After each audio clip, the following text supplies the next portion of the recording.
Good afternoon. Thank you all for joining us today. My name is Ju Nam, Executive Director of AmCham Korea. Welcome to our 39th webinar on U.S. immigration law webinar, following the morning fireside chat with Rob Rapson on challenges and opportunities facing the modern U.S.-Korea partnership. Today's afternoon session will focus on doing business in the U.S. with easy accessibility on the green card. Today's webinar is organized by Daeang Immigration Law Group, one of the event partners for the previous Doing Business in the U.S. seminar. Daeang Immigration Law Group will also be our partner in this year's Doing Business in the U.S. seminar in December, so please be sure to participate in this free session for those of you hoping to expand your business in the United States. This webinar will mainly be conducted in Korean by Man-seok Jung and Do-yeon Lim of Daeang Immigration Law Group, together with Soo-min Lee from Deloitte LLC. Man-seok Jung is a U.S. attorney at Daeang, specializing in immigration laws, and Mr. Jung published more than 200 columns on immigration laws and previously worked as the representative lawyer of California Western Legal Group. He has been admitted to the New York Bar and is currently active as a member in various law associations. Do-yeon Lim is currently the director of Daeang Immigration Law Group, with over 20 years of experience in immigration consulting and processing. He specializes in national interest waivers and extraordinary abilities visa. Lastly, Soo-min Lee is currently active as an attorney at Deloitte's tax department. Graduated from the Seoul National University College of Law, Mr. Lee established his career starting from the Seoul Regional Tax Office and Western Daegu District Prosecutor's Office. As a tax expert, he will guide us on U.S. finance and taxation. We hope you take full advantage of this special opportunity to plan your company's expansion into the U.S. Should you have any questions during this webinar, we will have a Q&A session at the end. For further inquiries, please be sure to participate in this year's Doing Business in the U.S. seminar in December. Thank you.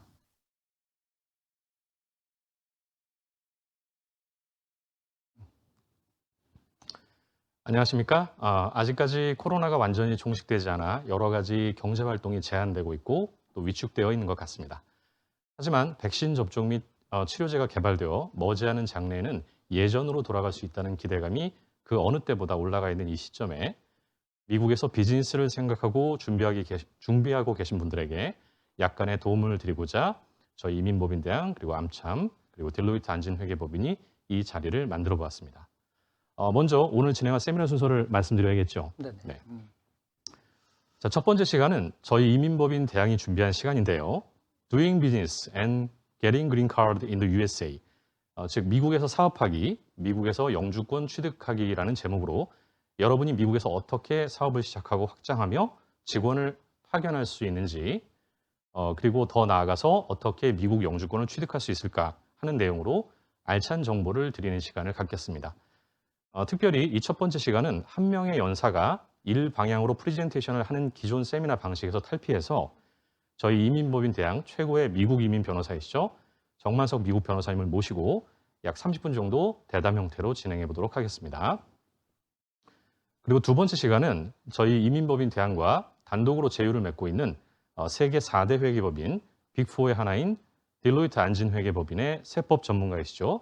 이수민 변호사님이 여러분의 미국 사업 운영 과정에서 그리고 추후 미국 영주권자로서 생활하는 과정에서 부딪힐 수 있는 여러 가지 세무와 관련하여 약 20분 동안 유용한 정보를 제공해 드리는 시간을 갖도록 하겠습니다. 진행에 앞서 우선 저희 이민법인 대항이라는 곳이 어떤 곳인지 간략하게 설명을 좀 하고 넘어가야 할 것 같은데요. 저희 이민법인 대항은 지난 2009년에 최고의 이민 컨설팅과 완벽한 이민 속 서비스 제공을 모토로 외교부에 정식 설립된 회사로 각 국가별, 각 이민 종류별로 최고의 이민 속 서비스 제공을 하고 있고요. 그리고 이외에도 캐나다, 호주 전문가들과 파트너십을 맺고 있고 해외 주요 지역에 지사 또는 연락사무소를 두고 이민 컨설팅 및 이민 법무 서비스를 주요 서비스로 하면서 현지 정착, 그리고 해외 투자, 취업 컨설팅, 유학 및 학교 정보 제공 등 해당 국가와 관련 토탈 서비스를 지향하는 회사입니다. 회사 소개는 그럼 이 정도로 하고요. 이제 본격적으로 저희 이민법인 대항의 정만석 미국 변호사님을 모시고 미국에서 사업하기 그리고 영주권 취득이라는 주제를 가지고 말씀을 나눠보겠습니다. 변호사님 안녕하세요. 네, 안녕하십니까. 네. 그 한국에서 사업체를 운영하고 계신 분들 중에 또는 한국에서 사업체를 운영하고 있지는 않지만 미국에 가서 사업을 해보겠다 하는 분들이 많이 계신 것 같은데요. 이분들에게 조언을 해주신다면 어떤 말씀을 먼저 해주시겠습니까? 네, 먼저 한국도 아닌 미국에서 사업을 하시려고 한다든가 아니면 이제 한국에서 운영하고 있는 사업체가 있는 상황에서 미국으로 사업 영역을 확대하시려고 하시는 분들의 그 도전 정신, 패기, 그리고 개척자 정신에 경의와 찬사를 먼저 보내드립니다. 지피지기는 백전백승이라는 말이 있지 않습니까? 네, 많이 확인하고 준비하고 이것저것 따져보면 볼수록 그만큼 이제 시행착오를 줄일 수 있다는 말이겠죠. 네, 특히 이제 한국과는 여러 가지 문화적, 제도적, 법적 장치가 다른 외국에서 그냥 사는 것도 아니고 사업을 하기 위해서는 많은 준비가 있어야 할 것 같습니다. 네. 그렇다면 변호사님, 그 좀 더 구체적으로 미국에서 사업을 하려고 계획 중인 분들이 어떤 점에 유의를 하면 좋을지 말씀해 주시겠습니까?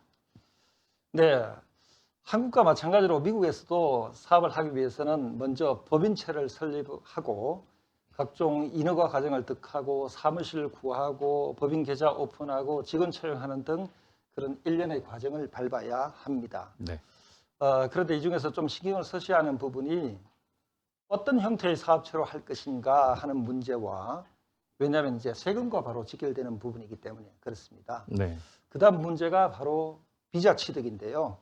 현지 직원 채용이 아닌 한국에서 본인 또는 직원이 미국에 가서 근무를 해야 하니 이에 합당한 비자를 발급받아야 하기 때문입니다. 네. 정관섭 변호사님, 그럼 사업을 하기 위해서 설립해야 하는 사업체 유형부터 말씀해 주시겠어요? 네, 그러죠. 우선 그 미국에서 개인이나 법인이 사업을 영위하기 위해서는 먼저 어떤 형태의 사업 조직으로 할 것인지 결정을 하셔야 합니다. 미국에서의 사업 조직 형태는 크게 이제 개인 사업체, 파트너십, 주식회사, 그리고 LLC라고 하는 유한회사 이렇게 네 가지로 구분할 수가 있습니다. 네, 어떤 사업 조직이 최선의 것인지에 대한 해답은 없습니다.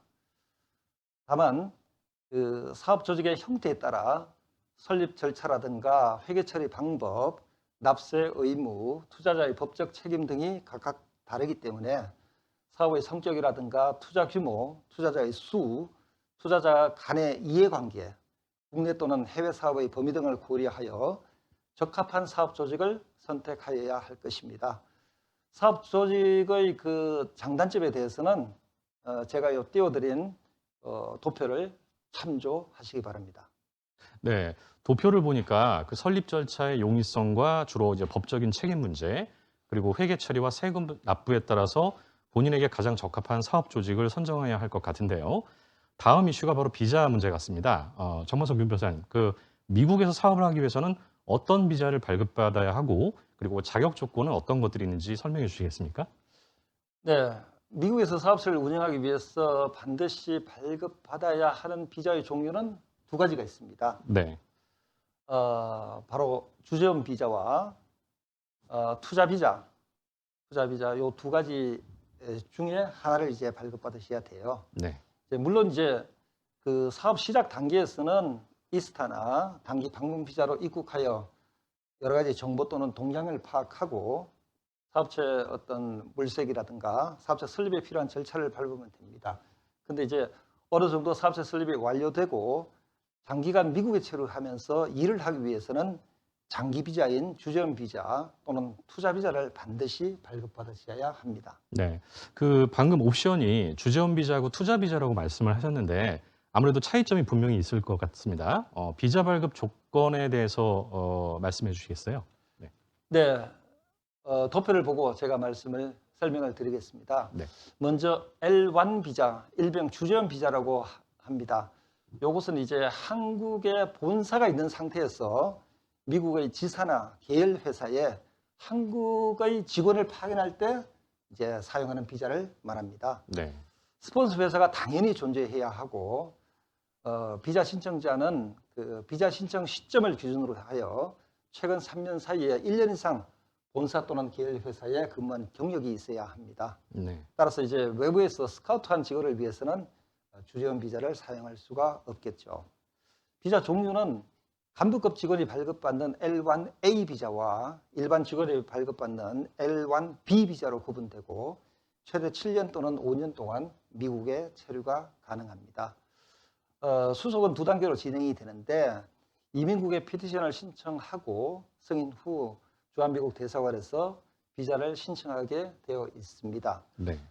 배우자와 21세 미만의 자녀들은 L2 비자를 발급받을 수가 있어요. 근데 이제 L2 배우자는 이제 월킹 퍼밋을 신청해서 미국에서 취업을 할 수가 있고 L2 자녀들은 21세까지 공립학교에 무료로 다닐 수가 있습니다. 네.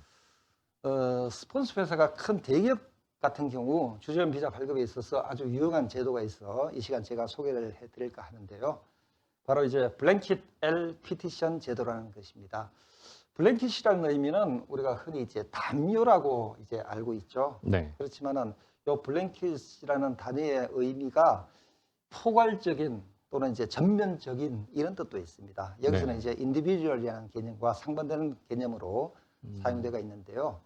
이제 많은 수의 주재원을 이제 스폰서하는 대기업의 경우는 L1 비자를 신청할 때마다 회사 자격 조건과 회사 자격 요건에 대한 심사와 신청인 자격 조건에 대한 심사를 일일이 받게 되면은 서류 준비하는데 그리고 비자 수속하는데 얼마나 많은 불편이 따르겠습니까? 그렇죠. 그래서 이제 도표에서 보시는 바와 같이 일정한 조건을 갖춘 대기업의 경우 이민국에서 한 번 회사 자격 조건에 대한 심사와 승인을 받으면은 그 이후에는 회사 자격 요건에 대한 심사는 생략하고 신청인 자격 요건에 대한 심사만을 거쳐 비자를 발급받을 수 있도록 하는데 이제 이를 이제 블랭킷 L 피티션 제도라고 합니다. 네. 이제 현재 이제 삼성이라든가 현대, LG, SK 등 많은 대기업이 직원을 미국으로 파견을 할 때 이 블랭킷 L 피티션 제도를 활용하고 있습니다. 네. 그 블랭킷 앤 퍼티션 제도까지 포함해서 주재원 비자에 대해서 참 자세하게 설명해 주셨는데 미국에서 사업할 때 또 하나의 옵션이 투자 비자라고 그렇죠. 말씀하셨어요. 예. 이번에는 투자 비자에 대해서 설명을 해 주시죠. 네. E2 비자, 소위 투자 비자라고 하는 것은 미국과 투자에 관한 조약을 맺은 국가의 국민이 미국의 사업체에 투자를 함으로써 받는 비자를 말합니다. 네. 한국은 기본적으로 이제 미국과 투자에 관한 조약을 맺은 국가이므로 한국인이 미국의 사업체에 투자를 하는 경우 본인 또는 조급원을 위하여 E2 비자를 발급받을 수가 있습니다. 투자자가 개인인 경우도 가능하고 또 기업인 경우에도 가능합니다. E2 비자를 발급받기 위해서는 굉장히 많은 자격 조건이 필요한데요. 제가 간단히 설명을 드리면은 네. 일단은 50% 이상의 오너십이 있어야 돼요, 투자자가. 그리고 이제 상당한 투자가 있어야 하고 또한 그 투자가 실질적이어야 합니다. 그리고 비자 신청자는 그 사업체를 운영할 수 있는 경영 능력을 가지고 있어야 합니다. 만약에 직원으로 파견될 때는 그 직원이 그 사업체에 꼭 필요한 인력이어야 합니다. 네. 그리고 이제 수익성이 있는 사업체라야만 되고 투자금의 출처가 분명해야 하며 마지막으로 이제 미국의 사업체가 현재 운영 중이거나 즉시 영업을 시작할 준비가 되어 있어야 한다는 7가지 조건을 충족해야 합니다. 네. 그 E2 투자 비자를 발급받기 위해서는 상당히 많은 자격 조건을 갖춰야 되는 걸로 보여지네요. 이 이외에 E2 비자의 그 기간 그리고 수속 절차, 동반 가족에 대해서 간략히 설명해 주시겠습니까? 네.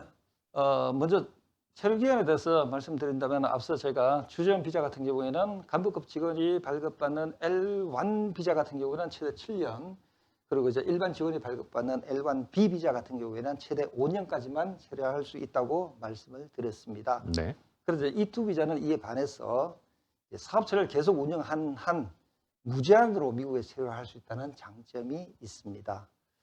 E2 비자 수속 절차는 미국 이민국에 피티션을 직접 접수하지 않고 바로 주한 미국 대사관에 접수할 수가 있습니다. 그렇기 때문에 절차가 간편할 수 있지만 상대적으로 인터뷰가 까다로울 수가 있습니다. 네. 그리고 이제 배우자와 자녀 역시 주재원 비자와 동일하게 취업과 공립학교 진학이 가능합니다. 네. 지금까지 미국에서 사업할 때 발급받아야 하는 비자는 주재원 비자 또는 투자 비자라고 말씀을 하셨고 두 비자 모두 비자 신청 자격 조건 그리고 비자 종류, 수속 절차, 동반 가족이 받을 수 있는 혜택까지 설명을 해주셨는데요. 암참 세미나에 참석하신 분들이 한 번에 너무 많은 정보를 받다 보니까 좀 헷갈려 하시는 경우가 있는 것 같습니다. 그래서 핵심만 추려서 나는 이것 때문에 주재원 비자는 되는데 투자 비자는 자격 조건이 좀 안 되는 것 같아. 또는 반대로 투자 비자는 자격 조건이 되는 것 같은데 주재원 비자는 안 되는 것 같네. 이런 식으로 좀 쉽게 이해할 수 있도록 간략히 설명을 좀 부탁드릴까요? 네. 네. 주재원 비자와 E2 비자는 비슷한 것도 있지만은 다른 것도 많습니다. 먼저 이제 자격 조건의 차이가 있다는 거 제가 말씀을 드렸죠. 네. 특히 이제 E2 투자 비자 같은 경우에는 7가지나 되는 자격 조건을 갖추어야 한다고 제가 설명을 해드렸는데, 주재원 비자는 도표에서 보시는 바와 같이 신청자는 단 한 가지 조건만 갖추면 가능한데 바로 근무 경력입니다. 네. 최근 3년 중에 1년 이상을 당해 회사의 한국 본사 또는 계열사에 근무한 경력만 있으면 된다는 것입니다. 이런 조건 때문에 이제 외부에서 스카우트한 직원을 파견할 때는 주재원 비자는 안 되고 E2 비자로 해야 합니다. 그리고 이제 요즘은 이제 외국 국적을 보유한 직원들을 많이 채용하고 있는 회사들이 있는데요. 그렇죠. 외국 국적을 보유한 직원을 파견하고자 하는 경우에는 반대로 E2 투자 비자는 받을 수가 없습니다. 네. 반드시 주재원 비자를 신청해야 합니다. 네네. 왜냐하면은 앞에서 제가 설명을 드렸듯이 투자 비자라고 하는 것은 미국과 투자에 관한 조약을 맺은 국가의 국민이 미국의 사업체에 투자를 함으로써 받는 비자이기 때문입니다. 네. 아주 핵심만 잘 말씀해 주신 것 같은데요. 아마 이 암참 세미나 참석자분들께서 정확하게 주재원 비자와 E2 투자 비자의 차이점을 인지하셨을 것 같습니다. 정만석 변호사님, 시간이 많이 지난 것 같지만 주재원 비자가 되었든 아니면 E2 투자자 비자가 되었든 간에 이것들은 영주권은 아니지 않습니까? 그렇죠. 네. 예. 그래서 미국에 오래 체류하면서 사업을 하기 위해서는 결국은 미국 영주권이 필요할 것 같은데 어떤 식으로 미국 영주권을 취득할 수 있을까요? 네. 미국 영주권을 취득할 수 있는 방법은 크게 5가지가 있습니다. 네. 오늘은 이제 시간 관계상 이제 간략히 어떤 방법이 있는지만 소개해드리고 이제 다음에 기회가 있을 때 좀 더 세부적으로 설명을 드리도록 하겠습니다. 네. 첫 번째는 이제 가족 초청을 통하여 미국 영주권을 취득할 수가 있습니다. 가족 중에 미국 시민권자나 영주권자가 있는 경우 가능합니다. 가족 초청은 이제 초청자와 피초청자의 관계에 따라서 영주권 취득 시까지 짧게는 1년에서 길게는 13년 정도 소요되고 있습니다. 네. 두 번째는 일반적인 취업 이민을 통하여 영주권을 취득하는 방법이 있습니다. 이 경우는 채용하려고 하는 미국 회사가 존재해야 되겠죠. 그런 어떤 미국 회사가 미국 내에서 이제 종업원을 채용을 해야 되는데 아무리 노력을 하더라도 적임자를 구하지 못했음을 노동 허가 과정을 통하여 입증을 해야 합니다. 네. 이제 까다로운 노동 허가 과정을 통과해야 하기 때문에 이제 급여가 어느 정도 되고 또 노동의 강도가 힘들지 않는 직종을 통한 취업 의미는 생각만큼 쉽지가 않습니다. 네. 그리고 이제 세 번째는 본인의 특출한 능력으로 미국 영주권을 취득하는 방법이 있습니다. 취업이민 1순위 또는 NIW를 통한 미국 영주권 취득의 방법을 얘기를 하는데요.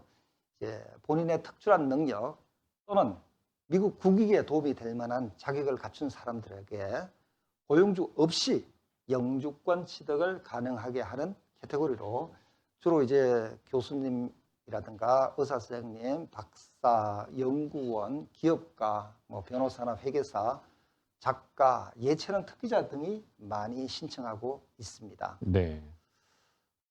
네 번째 방법은 투자이민입니다. 이 방법은 어느 정도 이제 경제적으로 여유가 있으신 분들이 선택하는 방법으로 일정한 금액을 투자하고 고용을 창출하는 조건으로 영주권 취득을 하는 프로그램인데 투자 금액과 이제 고용 창출의 부담을 덜기 위해 요즘은 이제 리지널 센터 프로그램을 많이 이용을 하고 있습니다. 네. 이럴 경우 이제 투자금은 90만 불입니다. 그러면 리저널 센터 프로그램이 아닌 경우에는 대략 어떻게 정해져 있나요? 그거는 이제 일반적인 일반적인 투자이민이라 그러는데요. 네, 네. 이제 투자 금액이 더블 180만 불. 180만 불. 네. 그럼 리저널 센터를 이용할 경우에는 결국에 이제 그 반 금액으로 이제 진행을 할 수 있으니까 훨씬 좀 부담이 좀 줄겠네요. 그렇죠. 이제 네. 프로그램 회사가 이제 고용까지 이제 책임을 음. 주니까 상당히 이제 부담이 적죠. 네, 알겠습니다. 진행해 주시죠. 그리고 이제 마지막 방법은 바로 이제 비승용공 취업임입니다. 네. 비승용직 취업이면은 그 취업이민의 한 종류로 학력이나 경력, 나이, 성별 이런 거 하나도 따지지 않고 누구나 신청할 수 있는 카테고리입니다. 주로 이제 노동의 강도가 세고 이제 급여가 낮은 소위 말하는 3D 업종이죠. 3D 업종에 취업하는 조건으로 영주권을 취득하는 프로그램입니다. 주로 이제 농장이나 이제 과수원, 청소 용역 회사, 패스트푸드점에서 일하게 됩니다. 이상 제가 간단하게 미국 영주권을 취득할 수 있는 5가지 방법에 대해서 말씀을 드렸는데요. 미국 영주권에 대해서 이제 관심이 있으시다면 본인이 어디 카테고리에 해당되는지 일단 먼저 확인을 하셨다가 네. 나중에 이제 시간 나실 때 전문가에게 좀 더 상세한 상담을 받으시고 장기적으로 하나하나씩 차근히 준비하시면 될 것 같습니다. 네. 자, 지금까지 장시간 미국에서 사업하려고 할 때 유념해야 할 사항은 무엇인지, 그리고 적합한 비자는 어떤 것이 있는지, 그리고 마지막으로 미국 영주권을 취득하기 위한 방법은 어떤 것이 있었는지에 대해서 간략하게 말씀을 나눠봤습니다. 정문섭 변호사님, 오늘 좋은 정보 정말 감사드립니다. 네, 감사합니다. 네. 자, 다음 순서는요. 말씀드린 대로 저희 이민법인 대항과 독점 제휴를 맺고 있는 세계적인 회계법인 딜로이트 안진 회계법인의 이수민 변호사님께서 한국 기업의 미국 진출과 그리고 영주권 취득, 그리고 이와 관련된 여러 가지 세금 관련 이슈에 대해서 말씀이 있겠습니다. 이수민 변호사님을 간략하게 좀 소개를 드리자면요. 이수민 변호사님은 서울대 법대를 나오시고 서울지방국세청에 계셨다가 현재는 딜로이트 안진의 조셉 파트에서 세법 전문 변호사로 활동하고 계십니다. 네, 그러면 이수민 변호사님을 모시겠습니다. 네, 안녕하세요. 오늘 텍스 세미나를 준비한 안진회계법인의 이수민 변호사입니다. 만나 뵙게 돼서 반갑습니다. 오늘 세미나의 주제는 고객님들이 미국에 이민을 가게 되었을 때 발생할 수 있는 한국과 미국에서의 세금을 전반적으로 살펴보고자 하는 것입니다. 예, 그럼 시작하겠습니다. 이민을 가실 때 가장 먼저 고려하셔야 될 것이 출국세입니다. 회원님들께서는 회사를 운영하시는 분들도 상당하다고 알고 있는데요. 출국세는 그러한 고객님들을 대상으로 하는 한국의 세금입니다. 국내 법인의 주식을 보유한 대주주가 이민을 가게 되면 해당 주식을 보유하고 있음에도 이걸 매각한 것으로 보고 양도세를 납부하도록 하는 것이 출국세입니다. 그래서 결국 출국세는 대주주를 대상으로 하는 것이기 때문에 대주주의 범위가 문제가 됩니다. 그런데 이제 문제는 정부가 지난 몇 년간 대주주의 범위를 점점 확대해 오고 있습니다. 표의 가장 왼쪽에 코스피 상장 주식을 보시면 코스피 기업의 대주주의 범위가 종래에는 종목당 25억 원을 보유해야 했었습니다. 그런데 그 범위가 점점 줄어서 현재는 10억 원 이상 보유하면 대주주가 됩니다. 참고로 2023년 이후에는 3억 원 이상 보유자도 대주주가 될 예정이었는데 정부의 주식 양도소득 전면과세 방침으로 일단 3억 원 대주주 조항은 적용이 보류됐습니다. 참고로 표 아래 가장 사선의 25억 원 부분은 3억 원의 오기입니다. 그러면 이 출국세는 언제 발생하느냐? 이게 문제인데 법에서는 단순히 출국할 때로 되어 있어서 그 개념이 분명하지는 않습니다. 그래서 이 출국 부분은 기재부에서 따로 어떤 뜻인지 밝히고 있는데요. 주소 등의 국외 이전을 위해 출국함으로써 비거주자가 되는 때가 출국이라고 합니다. 여기서 비거주자의 의미는 매우 중요하기 때문에 뒤에서 다시 설명을 드릴 텐데요. 우선은 외국으로 이민을 가서 외국에서 자리 잡게 되면 출국세가 발생한다. 이렇게 이해하시면 되겠습니다. 출국세의 세율은 과세표준 3억 원 이하는 20%, 3억 원 초과는 25%입니다. 과세표준은 양도차익과 비슷한 개념으로 보시면 되겠습니다. 출국세는 실제로 양도하지 않았는데 양도하는 것으로 봐서 과세하는 부분이죠. 이런 특징 때문에 몇 가지 출국세만의 공지사항이 있는데요. 예를 들어서 나중에 실제로 주식을 양도했는데 출국세보다 양도세가 작다. 이러면 더 많이 낸 출국세 부분을 돌려줍니다. 또 실제 양도했더니 해외에서 양도세가 발생했다. 이민을 갔으니까 그 나라에서 세금을 낼 수도 있겠죠. 그러면 그 금액도 빼주게 됩니다. 또 양도하지 않았는데 양도한 것으로 본 것이니까 양도세 낼 돈이 없을 수도 있겠죠. 그래서 5년간 납부유예도 가능합니다. 또 출국세를 냈는데 다시 한국에 돌아왔다. 또는 양도를 한 것이 아니라 가족에게 주식 증여를 했다. 이런 경우에도 출국세를 환급해 줍니다. 출국세는 출국일이 속하는 달일 말일로부터 3개월 이내에 신고를 해야 됩니다. 결론적으로 출국세는 법인의 대주주가 이민을 가는 경우에는 보유하는 주식을 양도하는 것으로 봐서 20% 또는 25%의 세금을 출국일로부터 약 3개월 내에 신고하도록 하는 세금이라고 이해하시면 되겠습니다. 네, 그래서 출국세의 개요를 말씀을 드렸는데요. 이민을 하시려는 분들이 고려하셔야 될 것이 출국세가 점점 강화되고 있고 그건 전 세계적인 경향이란 것입니다. 앞에서 보신 것처럼 대주주의 범위가 점점 확대가 되고 있어서 출국세 대상도 늘어나고 있고요. 또 출국세는 원래 상장 주식을 대상으로 하려 했는데 비상장 주식까지 모두 포함되어 있습니다. 다른 나라 사례를 보더라도 부동산 같은 자산까지 포함되기도 하는데 여기 보시다시피 우리 출국세는 일본을 모델로 했다고 알려지는데 일본도 우리보다 출국세 대상 범위가 넓고요. 호주나 미국의 경우에는 부동산까지 포함하고 있어서 우리보다 출국세 범위가 훨씬 넓습니다. 그래서 우리나라도 점점 출국세 범위가 넓어질 가능성이 있다는 점은 염두에 두셔야겠습니다. 다음으로는 실제 미국에 이민을 갔을 때 미국 소득세에 대해서 말씀을 드리겠습니다. 미국 소득세는 거주자와 비거주자 간의 세금 적용이 완전히 다릅니다. 거주자와 비거주자는 세법상 개념인데 국적과는 완전히 다른 개념입니다. 국적이 없더라도 해당 국가에 오래 거주하면서 생활의 근거를 가지고 있다 판단하면 거주자가 될 수 있는 거고요. 한국인이라 하더라도 해외에서 오래 거주하면서 생활 근거지가 해외다 이러면 한국 거주자에 해당하지 않을 수도 있습니다. 그래서 미국에서는 거주자와 비거주자를 구분하는 기준을 마련하고 있는데 그린카드 테스트 그리고 substantial presence 테스트입니다. 이민을 가서 그린카드 그러니까 영주권을 받으시게 되면 미국 거주자가 되는 것이고요. 다른 방법은 substantial presence 테스트에 따라서 3년간 해당 연도 체류일, 전년도 체류일, 전전년도 체류일을 이제 평균에서 나오는 일수가 183일 이상이 되면 미국 거주자가 될 수가 있습니다. 그래도 단순히 거주지일만 판단하는 그런 건 아니고요. 미국에서 파견 등으로 장기 거주를 하더라도 한국에 본거지가 있다고 판단된다. 이런 경우에는 미국 거주자가 되지 않을 수도 있습니다. 그래서 미국 거주자의 경우에는 전 세계에서 발생한 소득에 대해서 납세 의무가 존재하는 것이고요. 비거주자는 미국 국내가 원천인 소득에 대해서만 납세 의무가 존재를 합니다. 아래 표에 나타나 있듯이 거주자는 모든 소득에 대해서 가져가 되는 거고요. 비거주자는 근로소득, 개인소득 모두 미국에서 발생한 것만 과세가 됩니다. 다음으로 근로소득입니다. 일단 근로소득에 대해서는 연방에 납부하는 소득세와 주에 납부하는 소득세로 나누어집니다. 우리나라의 경우에는 근로소득 원천징수를 할 때 고용주가 미리 정해진 원천징수를 일률적으로 납부를 하게 됩니다. 그런데 미국에서는 개인이 먼저 회사에 폼 W4라는 것을 제출을 하고요. 여기에는 그 개인이 기혼인지 미혼인지 또는 부양가족이 몇 명이 있는지 등 이제 개인의 사정을 기재하도록 되어 있고요. 이 회사는 이 W4를 기초로 원천징수를 하게 됩니다. 이후에 원천징수 금액은 W2라는 양식에서 확인이 되는데 이를 기초로 최종적으로 세금 신고를 하게 됩니다.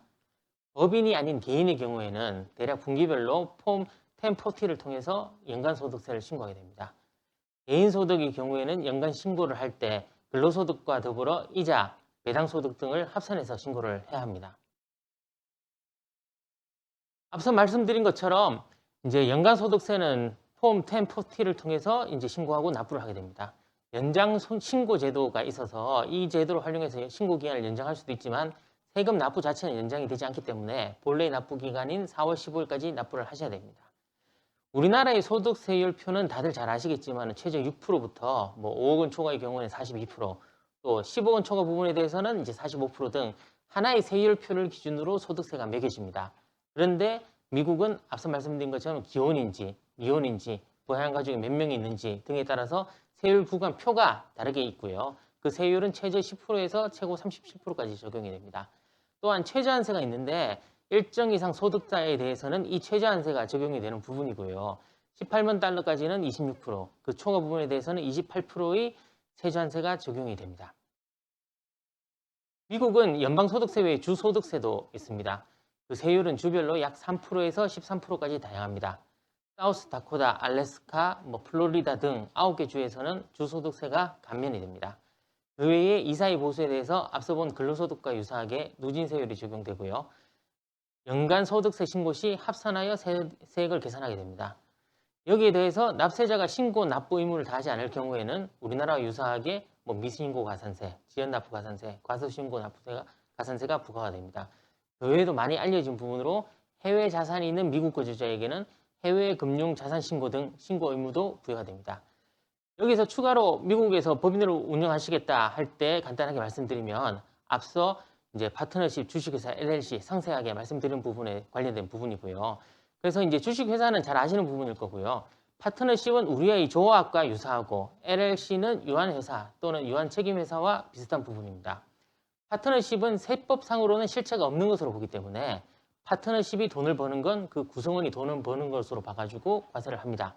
대신 그 구성원은 파트너십에 문제가 생겼을 때 무한 책임을 질 수도 있는 부분이고요. LLC는 주주가 유한 책임을 지면서도 파트너십처럼 주주의 소득으로 보는 것으로 보는 건데 비교적 소규모 사업에 적합한 부분입니다. 대신 주별로 규제가 많이 달라서 설립 및 운영에 복잡한 부분이 있습니다. 법인의 연방세는 최고 21%이지만 정권이 바뀌었기 때문에 조만간 인상될 걸로 예상이 됩니다. 주세는 주별로 약 2%에서 12% 정도로 다양합니다. 앞서 미국 거주자 개념을 말씀드렸는데요. 마찬가지로 한국 세법에서도 거주자와 비거주자를 구별하여 양자에 대한 과세의 차이를 두고 있습니다. 미국에 이민을 갔더라도 한국 세법상 거주자가 되면 한국에서 과세될 수 있기 때문에 한국 거주자 개념도 알아두실 필요가 있습니다. 한국에서는 국내에 그 주소를 두거나 183일 거소를 두면 거주자가 됩니다. 이 주소를 둔다는 것은 생활 근거지가 한국이라는 것을 의미하는 것이고요. 만약 직업, 가족관계 또는 자산 등을 고려할 때 183일 이상 국내에 거주할 것으로 보이는 경우에는 거주자가 됩니다. 최근에 거주자 판단이 문제된 사례가 있었는데요. 해외 구단에서 뛰는 축구 선수의 사례입니다. 일본 구단에서 뛴 선수가 있었는데 가족 대부분이 일본에 나가 있고 선수는 1년에 20-30일 정도만 국내에 체류하면서 대부분의 기간은 일본에서만 활동하면서 국내에서는 약간의 예금과 주택 한 채가 있는 사례가 있었습니다. 이런 사례에서는 법원이 이 축구 선수를 일본 거주자로 봤고요. 반면에 중국 구단에서 활동한 선수인데 중국 활동 당시 국내에 가족이 있고 수입권 대부분이 국내에 송금돼 가지고 생활비로 또 고가 부동산, 자동차 구입에 사용된 사례가 있었습니다. 이때는 법원이 한국 거주자로 본 사례입니다. 그래서 이민을 갔다고 하더라도 국내에 일정 부분 생활 근거가 남아있다, 재산이 남아있다 이렇게 판단되는 경우에는 국내에 과세권이 미칠 수 있기 때문에 이민을 가신 경우라도 이 부분은 매우 주의를 하셔야 됩니다. 그래서 거주기간도 계산을 해봐야 되는데요. 저희가 여기 PPT에 상세한 기준을 적어드렸지만 일단 쉽게 설명하면 보통은 183일 체류 기준으로 봅니다. 1년 기준입니다. 국내에 183일 이상을 체류하면 국내 체류자가 될 가능성이 높고요. 국내에 가족이나 직장이 없으면서 체류일이 183일 미만이면 거주자가 되지 않을 가능성이 높습니다. 다만 이 판단은 사실관계 판단이기 때문에 실제로는 각 케이스별로 상세히 살펴볼 필요가 있습니다. 거주자, 비거주자 전환 시기는 대략 이민을 가거나 반대로 우리나라에 정착하기 위해서 입국한 날로 보시면 크게 틀리지는 않습니다. 그래서 앞에서 미국 거주자, 한국 거주자 판단을 좀 살펴봤는데요. 미국 거주자면 미국 기준으로 세금을 납부하시면 되고 한국 거주자가 된다면 한국 기준으로 세금을 납부하시면 됩니다. 그런데 미국 거주자이면서 동시에 한국 거주자로 판단되는 경우가 문제가 됩니다. 예를 들어서 앞에서 미국은 영주권자는 바로 미국 거주자가 된다고 말씀을 드렸고요. 그런데 만약에 미국 영주권자가 한국에서 직장을 가지고 있고 또 재산도 있어서 생활 근거가 있다고 보게 되면 한국 거주자가 돼서 양국 모두에서 거주자가 될 수 있습니다. 이런 경우는 좀 전문적인 부분에서 문제가 되는 거고요. 일단은 조세조약에 따라 거주자 문제를 풀도록 되어 있습니다. 또 양국 국세청의 합의하에서 어느 나라 거주자인지 판단할 수 있는 길을 열어두고 있고요. 그래서 이론적인 결론부터 먼저 말씀드리면 양국 거주자가 되면 어느 쪽에서 더 핵심적인 생활관계가 있느냐 이거를 판단해서 거주자를 판단을 하게 되고요. 나머지 나라에서는 보충적으로 적용하는 거주자다. 이렇게 말씀을 드릴 수가 있겠습니다. 그런데 이 부분이 실무에서는 좀 복잡해지는 게 실제로 양쪽 모두에서 거주자로 걸리면 이렇게 딱 떨어져서 어느 한쪽의 거주자다. 이렇게 정리되는 경우가 많지가 않습니다. 양국 국세청 합의도 실제로 하는 경우가 많지가 않고요. 그러면 결국 양쪽 거주자가 돼서 양쪽에서 다 세금을 맞는 경우가 생기는 것이 현실입니다. 그렇기 때문에 아예 이민을 생각하시고 양국에서 다 세금을 추징되는 것을 피하고자 하신다면 가능한 한 생활 근거지를 한쪽으로 몰아두는 것이 필요합니다. 한국에 재산을 남겨두고 이민을 가시겠다면 이런 실무적인 부분을 전문가와 상담하실 필요가 있다는 부분입니다. 마지막 주제로 한국과 미국의 상속 증여세 부분 말씀을 드리겠습니다. 앞에서 소득세에 대해서는 말씀을 드렸지만 정작 이민을 갔을 때 가장 큰 효과가 나는 부분이 상속세 증여세 부분입니다. 신문에서 많이 보셨겠지만 우리나라 상속 증여세는 세계 최고 수준이고요. 주식의 경우에는 최고 세율이 65% 수준까지 이르게 됩니다. 그런데 해외에서는 세율이 우리보다 훨씬 낮고 또 공제 금액도 큰 경우가 많기 때문에 해외의 이민 간 비거주자가 해외에서 자녀에게 상속이나 증여를 하는 경우에는 발생하는 세금이 드라마틱하게 낮아지는 효과가 가능해집니다. 어쨌든 지금 현재 한국의 원칙적인 상속 증여세율은 최고 50%고요. 10년 단위로 과세가 됩니다. 예를 들어서 오늘 10억 원을 증여했다. 그러면 그냥 10억 원에 대한 증여세가 발생하는 것이 아니고요. 과거 10년간 증여한 금액을 합산한 다음에 누진으로 인해서 더 높아진 세율로 과세가 됩니다. 그래서 많이 아시는 부분이지만 실무에서는 보통 자녀나 배우자에게 10년에 한 번 단위로 증여를 하고 있는 상황입니다. 이민을 가는 경우에는 이렇게 상속 증여세 효과가 가장 큰데요. 역시 거주자, 비거주자 구별이 매우 중요합니다.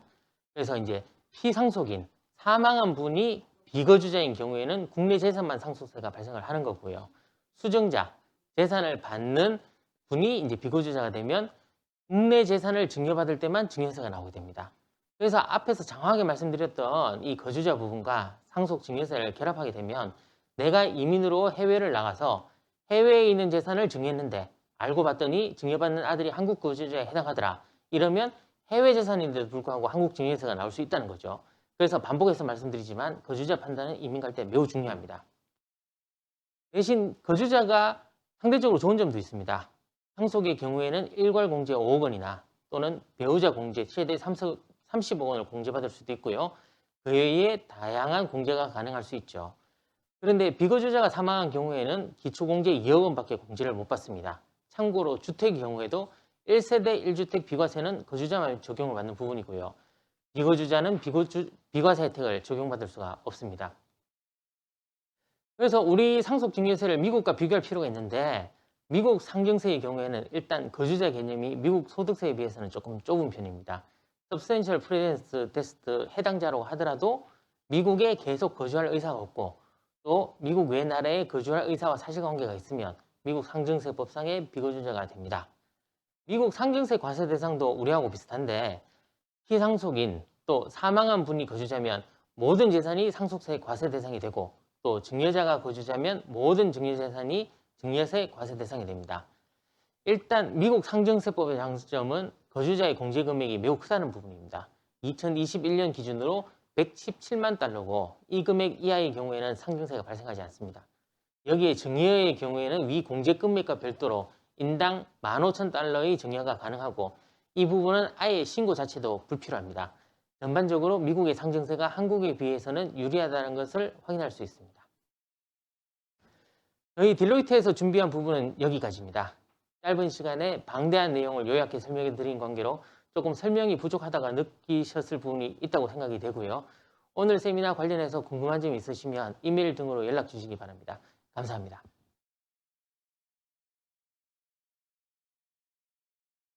네, 시간이 한 10분 정도 지금은 남아 있습니다. 그래서 Q&A, Q&A 시간 갖도록 하겠습니다.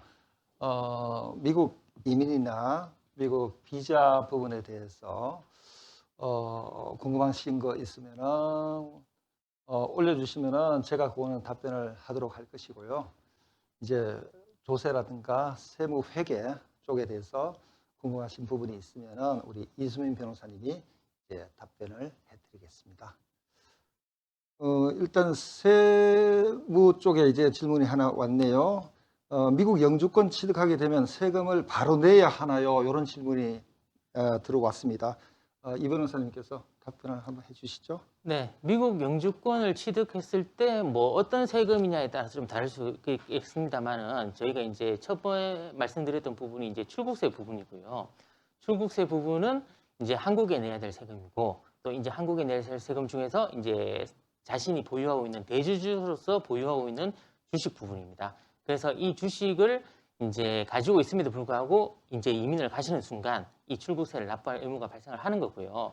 저희가 이제 신고 납부 기간은 앞서 PPT에서 말씀드린 것처럼 이제 이민을 간 시점으로 기준으로 해서 대략 3개월 내에 신고를 하고 또 납부를 하셔야 되는 부분입니다. 이제 주식을 양도하는 것으로 보는 것이기 때문에 그 현재 이제 주식의 양도소득세, 그러니까 이제 비상장, 상장은 뭐 지금 개인 입장에서는 세금 안 내는 경우가 많이 있으니까요. 비상장 주식의 양도소득세 기준으로 납부한다. 이렇게 보시면 되겠습니다. 그러니까 다시 말씀드리면 출국하고 3개월 내에 납부한다. 이렇게 보시면 되겠습니다.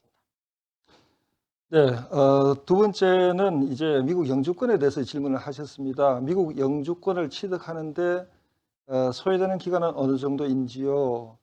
영주권 취득 전에 미국에 들어가는 것은 어려운지요? 그렇게 이제 하셨어요.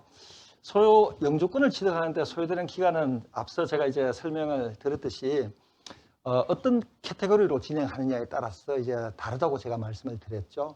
가족 초청 같은 경우에는 시민권자의 직계가족 같은 경우는 굉장히 빨리 진행돼요. 보통 한 1년 내외에 진행이 되고, 그렇지만 이제 시민권자의 이제 형제자매 초청 케이스 같은 경우는 제가 아까 한 13년 정도 걸린다고 말씀을 드렸죠.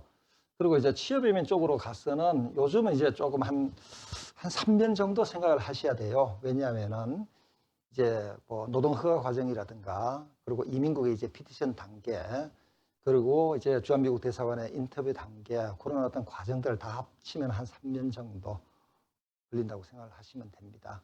투자이민도 한 3년 정도 걸려요, 요즘은.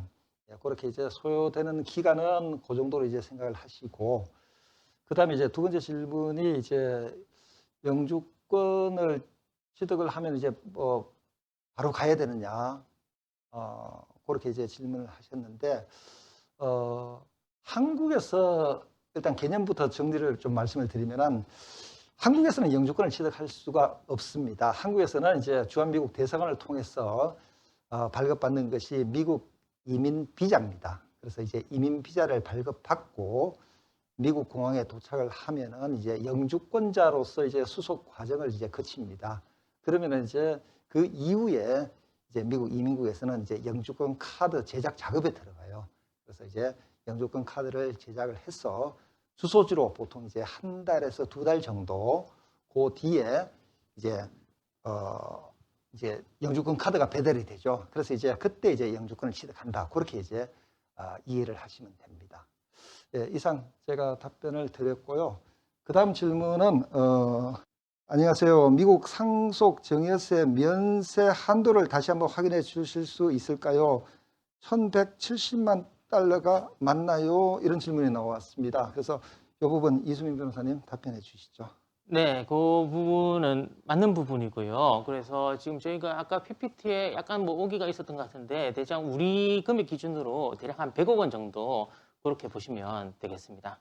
그리고 이제 미국 상속세 증여세 같은 경우에는 이게 아까 얘기했던 이제 대략 한 100억 원 정도 되는 금액이 일단 평생 기준으로 보시면 되겠습니다. 그래서 이제 뭐 우리 같은 경우에는 뭐 10년에 한 번씩 우리 상속세 증여세 같은 경우는 10년에 한 번 단위로 해서 이제 세율이 매겨지게 되는데 이 미국에서의 이제 평생 면세 개념으로 해서 대략 한 100억 원 정도 개념이 이제 면세가 되는 것이고 그 이후로부터는 이제 뭐 별도의 이제 세율이 적용돼서 과세가 되는 부분이니까 일단은 뭐 그 정도 금액이다라고 이해하시면 뭐 간단하게 이해하실 수 있겠습니다.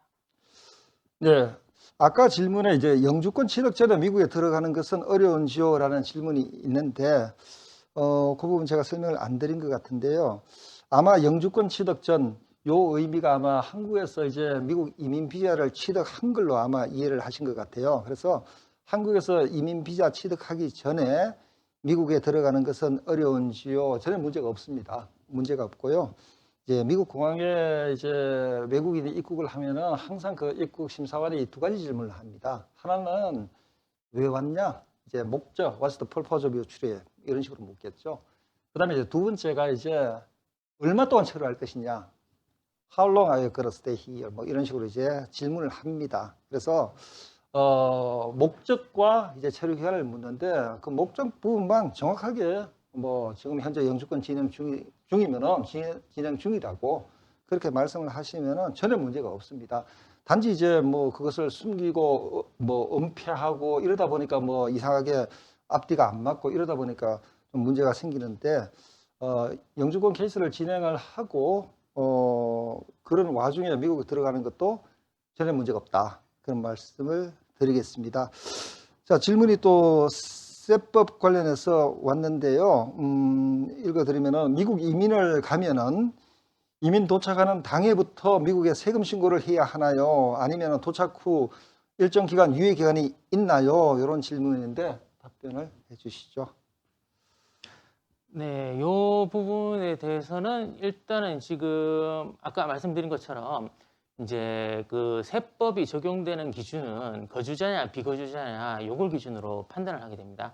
그렇기 때문에 뭐 원칙적으로는 이제 연 단위로 결정이 되는 것이고요. 예를 들어서 이제 우리가 2021년도에 만약 이민을 가게 되었다.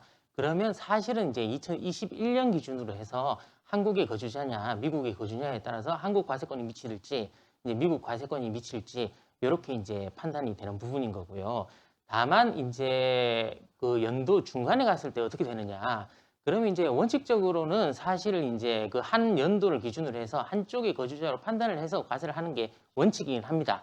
다만 이제 실무적으로는 우리가 이제 아까 말씀드렸던 이제 이민이 가서 이제 완전히 그쪽에 자리 잡았다. 이런 상황이 된다면 그 날짜를 기준으로 나눠서 이제 그 출국하는 시점부터 미국의 세법을 바로 적용받는다. 이렇게 이해하시면 되겠습니다. 예, 또 한 가지 질문이 세법 관련된 질문이 나왔네요. 미국 영주권을 취득하면은 국내 자산을 아무런 조건 없이 미국으로 가져갈 수 있나요? 하는 질문이 나왔습니다. 답변을.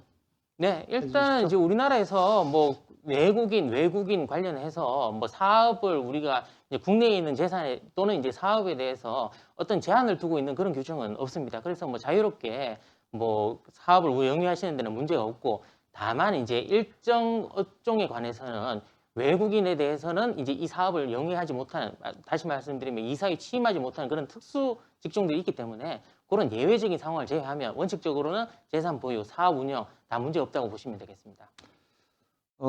예, 지금 이제 시간이 한 2분 남았는데요. 질문이 굉장히 많습니다. 일일이 다 답변을 못 해드린 점 양해 말씀 구하고요. 두 질문만 추려서 이제 소개를 해드리겠습니다. 영주권 종류마다 조건을 해제하는 영주권과 그렇지 않는 영주권이 있다라고 들었어요. 이게 무엇인지 설명 부탁드립니다. 영주권 부분에 대해서 아마 케이스를 좀 진행해 보신 분의 어떤 질문 같은데요.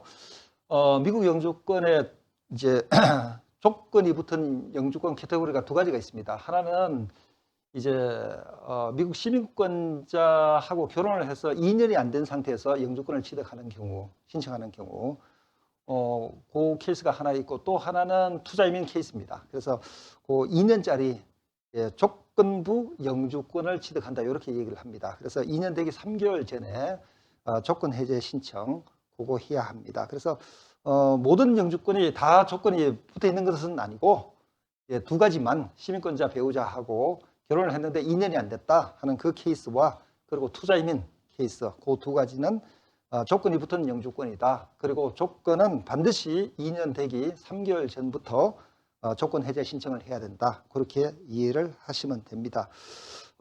그리고 이제 마지막 질문 하나 소개하고 이제 마치도록 하겠습니다. 시간이 지금 다 됐네요. 자, 영주권 관련된 질문이네요. 영주권 받고도 한국에서 사업을 계속하는데 문제가 없는지요? 영주권 유지를 위해서 얼마나 자주 미국을 다녀와야 하나요? 장기간 한국에 체류할 경우 한국과 미국 양측에 세금을 내야 하나요? 이 변호사님, 지금 장기간 영주권자가 한국에 체류할 경우 한국과 미국 양측에 세금을 내야 합니까? 네, 아까 계속 말씀드렸던 부분이 그 부분이고요.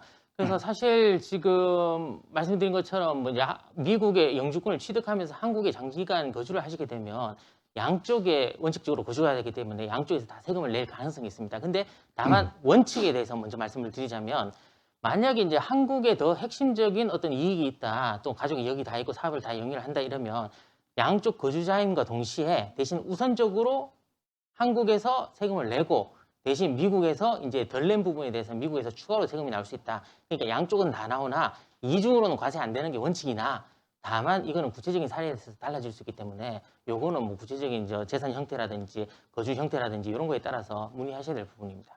네, 제가 마지막으로 요 영주권 유지를 위해서 얼마나 자주 미국을 다녀와야 하나요? 요 질문만 답변을 드리겠습니다. 영주권자가 이제 미국에 원래 영주권을 취득을 하면 미국에 이제 계속 사셔야죠. 뭐 그런데 이제 뭐 한국에서 직장 생활을 한다든가 또는 이제 한국에서 이제 뭐 학교를 다닌다든가 이런 어떤 장기간 이제 미국 말고 이제 한국에서 이제 체류해야 되는 경우가 있습니다. 그럴 경우에는 이제 리엔트리 퍼밋이라고 있어요. 재입국 허가서라고 하는데 그거 신청해서 한국에서 계시면은 맥시멈 2년 동안 체류하실 수가 있습니다. 만약에 이제 리엔트리 퍼밋을 신청을 하지를 못했다 그러면은 1년 미국을 출국하는 날로부터 무조건 1년 안에는 미국에 들어가셔야 됩니다. 그래야만 영주권을 유지하실 수가 있습니다. 자, 시간이 이제 한 2분 정도 경과를 했는데요. 오늘 그런 세미나는 이것으로 마무리를 하고 그 다음에